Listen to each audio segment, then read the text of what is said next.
किसान की पहचान उनके खेतों से होती है। जब कोई उनका खेत छेड़ता है तो यह उनकी गरिमा पर चोट करता है।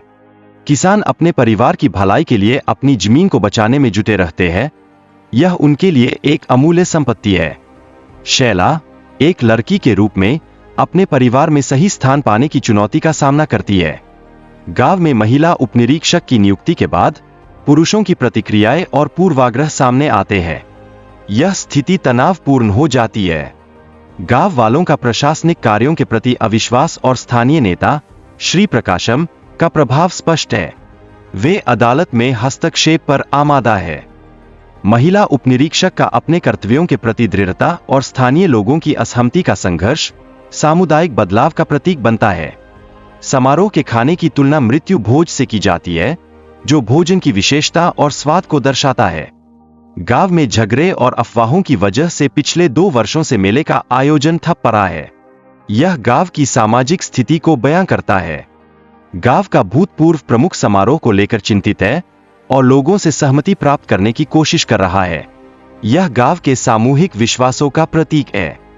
गांव के लोग देवी से मदद मांगते हैं, यह दर्शाते हुए कि उनकी आस्था उन्हें संकट से उबार सकती है। गांव में हो रही हत्याएं, जो सभी मंगलवार को होती है, डर का माहौल पैदा कर रही है। लोग एक दूसरे पर शक कर रहे हैं।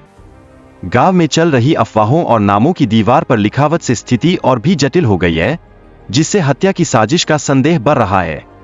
गांव के लोग एकत्रित होकर एक संदिग्ध व्यक्ति की खोज में निकल पड़े हैं। यह घटना आपसी शक और डर को जन्म देती है। गांव में हर मंगलवार को अवैध संबंधों से जुड़े लोगों की हत्या हो रही है, जिससे भय का माहौल बन गया है। सभी को घर में रहने का आदेश दिया गया है। एक नई इंग्लिश लेक्चरर गांव में आई है, जो छात्रों पर अच्छा प्रभाव छोड़ रही है। उसकी उपस्थिति से गांव के युवा नई उम्मीदें पाते हैं। शिक्षक और छात्रों के बीच संवाद में प्रेम और व्यक्तिगत संबंधों की झलक दिखाई देती है। यह दिखाता है कि भावना शिक्षा के माहौल को प्रभावित कर सकती है। किसी के प्रति भावनाएं व्यक्त करने के तरीकों पर चर्चा हुई है। यह दिखाता है कि प्रेम को कैसे अप्रत्याशित रूप से अभिव्यक्त किया जा सकता है। पारिवारिक जिम्मेदारियों और वित्तीय समस्याओं से जूझते हुए एक पिता का संघर्ष सामने आता है। यह दर्शाता है कि परिवार की देखभाल कितनी चुनौतीपूर्ण हो सकती है। गांव में परंपराएं और रीति रिवाजों का विशेष महत्व है। लोग अपने नियमों का पालन करने के लिए एकजुट होकर कार्य करते हैं।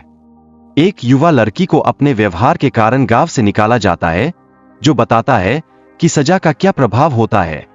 गांव में अंधविश्वास और डर का माहौल है, जिसके कारण लोग अपनी पुरानी परंपराओं को लेकर चिंतित हैं।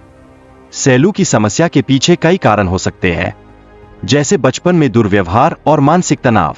यह उसकी जिंदगी को प्रभावित कर रहा है। डॉक्टर बताते हैं कि निम्फोमेनिया का कोई स्थायी इलाज नहीं है, लेकिन हार्मोनल गतिविधि को नियंत्रित करने की दवाएं दी जा सकती है। मानसिक समर्थन भी बेहद जरूरी है। सैलू के जीवन में एक व्यक्ति आता है, जो उसकी रुचि को फिर से जगाता है।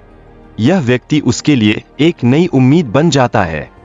गांव में महिलाओं के प्रति भेदभाव एक गंभीर समस्या है। सैलू जैसी महिलाएं इसके प्रभाव में आती है और कई आत्महत्या कर लेती है। सैलू की मृत्यु पर गांव वालों की प्रतिक्रिया दुखदायक है। वे उसकी समस्याओं को समझने के बजाय उसे दोषी ठहराते हैं। सत्य को छिपाने वाले लोगों का अंधकारमय चेहरा सामने आता है। समाज में ऐसे लोग होते हैं जो स्वार्थ के लिए दूसरों की जान तक ले लेते हैं।